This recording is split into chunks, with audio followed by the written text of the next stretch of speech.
두뇌학자 홍양표 박사의 부모 멘토링.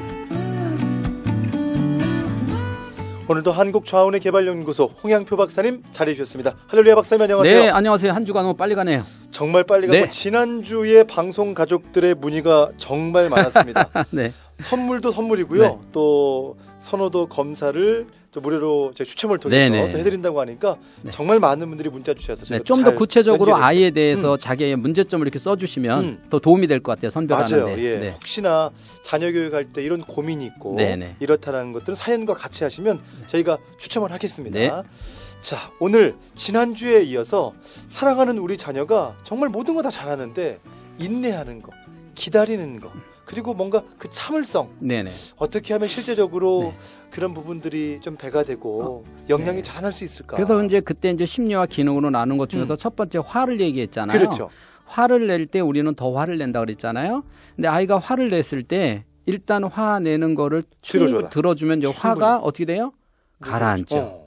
그러니까 부부지간에도 화가 났을 때 이 아이를 다 들어오고 공감만 해도 부부가 서로 화가 없어지듯이 다 들어주고 나서 나중에 아이한테 또 그런 일이 일어났을 때는 어떻게 해야 돼? 한번 참아보는 훈련을 해볼까? 라고 조금씩 훈련을 해줘야 된다는 거예요. 처음부터 화내지 마 라고 해서는 안 된다는 거죠. 예. 예를 들어 지난번 낭독 훈련할 때 5분밖에 낭독할 수 없는 애를 야 너는 3학년짜리가 5분밖에 낭독을 못해 30분 해 라고 하면 5분도 못한다는 거예요. 그렇죠. 아예 포기를 하죠. 예. 5분을 계속 반복하다 보면 늘어나죠. 그래서 아이가 내가 지금 이런 상황에 화내도 엄마 아빠가 그 화를 내는 거에 대해서 절대 받아주고 이러는구나라는 걸 느껴야 내가. 그래서 내가 이제 이렇게 안 해도 되겠다라는 걸 본인 스스로 느껴야 되는 게 첫 번째 심리적인 거예요. 예.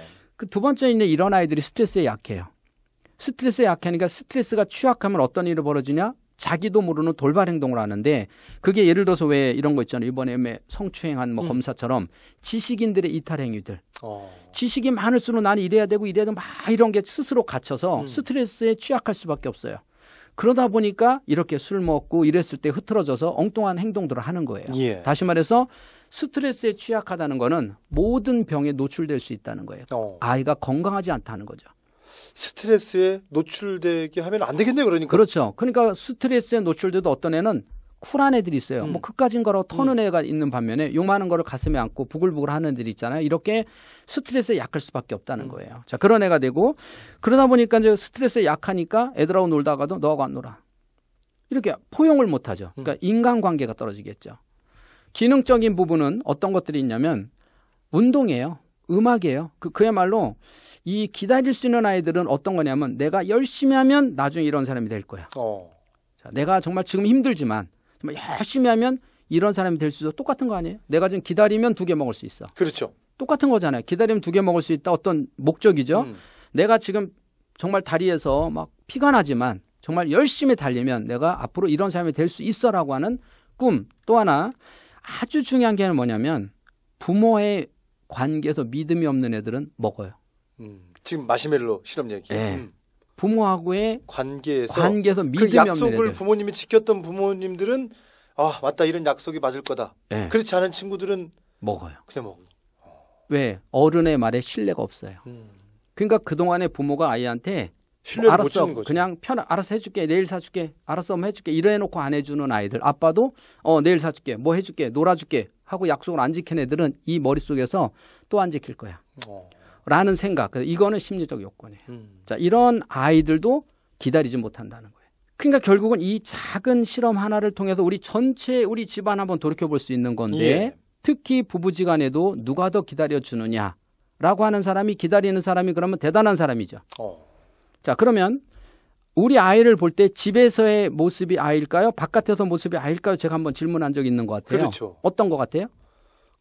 그 모습이 다 이 속에서 나타나는 것 같아요. 예, 그렇잖아요. 그럼 이 속에 나타나는데 자, 집에서 있는 모습과 밖에서 있는 아이의 모습은 다를 수가 있다는 거예요. 그렇죠. 그러면 우리 남편은 집에서의 남편과 회사에서 남편은 같을까요? 다를까요? 이야. 자, 회사에서는 파릿파릿하고 막 그러다 집에만 들어오면 그냥 퍼지죠. 퍼지죠. 자, 그럼 어떤 게 우리 남편의 진짜일까요? 그러게요. 어떤 게 진짜일까요?라고 하는 거는 사실은 집에서가 진짜라는 거예요. 자, 애가 집에서는 집에서는 활발해. 엄마도 이기고 뭐 아빠도 이겨요. 근데 밖에 나가면 한마디도 못해. 자, 어떤 애가 우리 아이냐는 거죠. 집에 있는 모습이 우리 아이예요. 그 밖에서 하는 모습이 우리 남편의 위선적인 모습이에요. 그러니까 이 마시멜론 실험을 통해서 우리가 알 수 있는 건 뭐냐. 우리 부부는 누가 더 잘 참느냐. 왜? 부부 문제가 결국은 자녀 교육 문제도 하는데 부부는 정말 평생 안 맞는 왼수잖아요. 이런 말이 있어요. 우리 친구가 이런 얘기를 해주더라고요. 남자가 힘들고 어려울 때마다 아내 사진을 꺼내보는 거예요.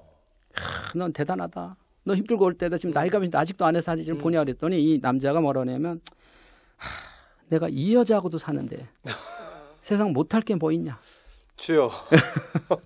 또 그 부인도 사진을 보는 거야. 남편 사진. 힘들고 어려울 때마다. 대단하잖아요.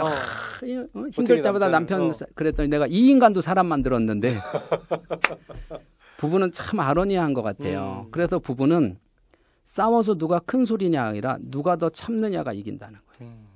참을 수 있는 사람이 결국 지나고 나서 보면 소리 지른 사람이 후회하고 지게 돼 있어요.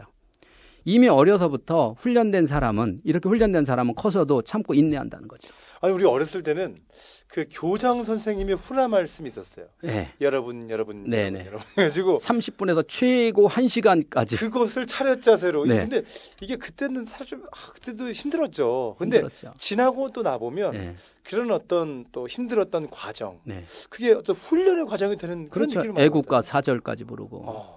교사님이 얘기하면은 그거 사실 기억이 하나도 없잖아요. 근데 그 기억에도 없는 얘기를 왜 맨날 저렇게 하실까라고 했지만 그 내용을 기억하는 게 아니라 그렇게 서서 기다려줄 수 있는 이러한 것들이 우리가 살아오면서 힘들고 어려운 거를 극복해 나가는 원동력은 하나로 얻어지는 게 아니라 어려서부터 꾸준히 쌓여서 그게 하나의 원동력이 된다는 겁니다.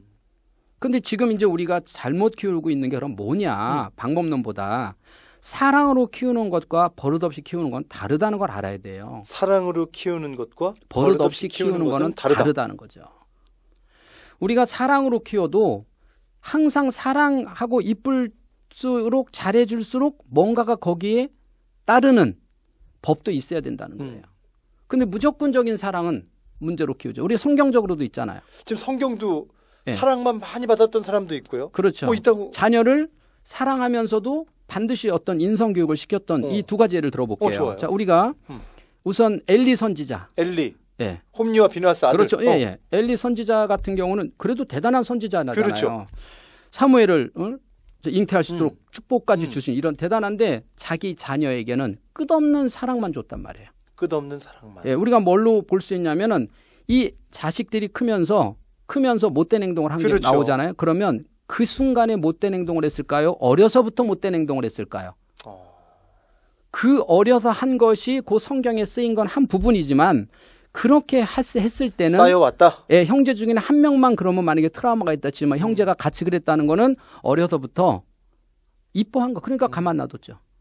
그러니까 사랑은 엄청 줬지만 거기에 따르는 인성교육은 안 됐기 때문에 결국은 그 모든 책임은 누가 진다? 엘리. 본인이 지는 겁니다. 그래서 우리도 지금 그래요. 우리도 우리 아이를 정말 어떻게 생각해 보면 이게 정말 소름 끼치는 일인데 하나님은 우리에게 종으로 임명해라 달란트, 청지기로 달란트를 주셨잖아요. 그래 아이를 맡기셨잖아요. 맡겼으면 반드시 거기에 따른 책임이 있단 말이에요. 심판하신단 말이에요. 예. 똑같은 거예요. 엘리도 선지자도 자기가 심판을 해서 결국 하나님한테 심판을 받았잖아요. 그러면 또 하나 우리가 이제 너무 잘 아는 요셉 얘기를 해볼게요. 요셉? 예. 요셉. 자, 요셉도 얼마나 사랑을 받았어요. 그렇죠. 아버지께 아주 그 사랑은 끔찍한 사랑을 받았죠. 특별한 사랑을 예. 받았죠. 특별한 사랑을 받았는데도 요셉은 아버지가 인성교육을 잘 시킨 거를 하나만 보면 알아요. 잠깐만요. 요셉이 예. 야곱에게서 예. 아빠 야곱에게서 인성교육을 잘 받았다고요? 받았다고요. 어떻게 하냐면 그 멀리 형들한테 심부름을 시켰어요. 그런데 자 얘도 평상시 요셉도 쭉 어려서부터 심부름 안 시킬 것 같았으면 안 간다고 했던 말이 있겠죠. 아니면 어거지로 갔든지 뭐가 있어야 되는데 사실 가라고 하면 싫잖아요. 네. 귀찮잖아요. 그렇죠. 먼 거리였잖아요. 예. 그런데 어떤 마음으로 갔어? 거기 기쁜 마음이 표현이 돼 있죠. 그렇죠. 그렇다는 뭐야? 일상생활에 이렇게 심부름하고 이런 것들을 기쁘게 했다는 거예요. 그만큼 훈련이 돼 있어요. 그러면 사랑을 많이 받은 사람은 사랑을 줄 알아요. 사랑만 받은 사람은 끝까지 사랑만 받으려고 하지만 사랑을 주되 인성교육이 잘 된 애들은 사랑을 받고 줄 수 있는 이런 사람이 되는 거죠. 그래서 아멘. 정말 형들을 용서하고 끌어안을 수 있는 이러한 것도 우리 성경적으로 하나님의 위대한 힘이지만 그 기본기, 그 기본의 바탕은 이미 돼 있다는 거예요.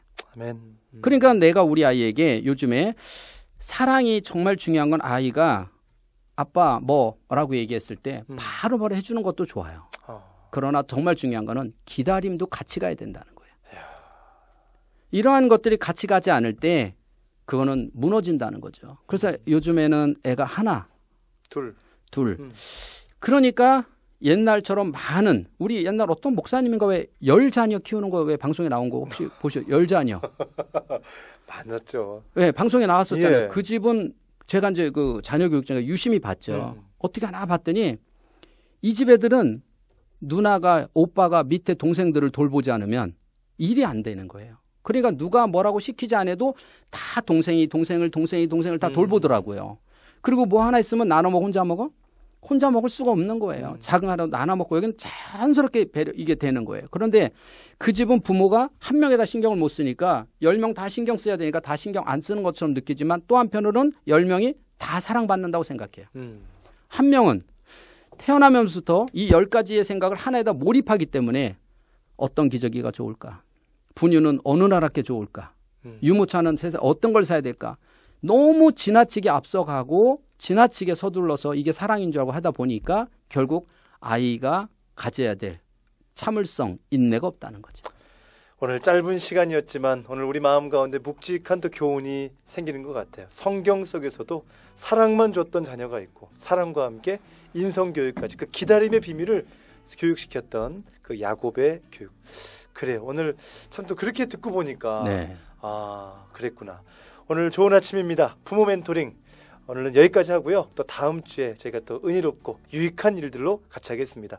여러분 이 부모 멘토링은 아시겠지만 예수님을 모르는 분들, 전도 대상자, 또 비기독교인들에게도 이 부모 멘토링을 꼭 공유해 주시기 바랍니다. 그분들이 듣고 계시고요. 그럼요. 네. 많은 유익을 얻고 있습니다.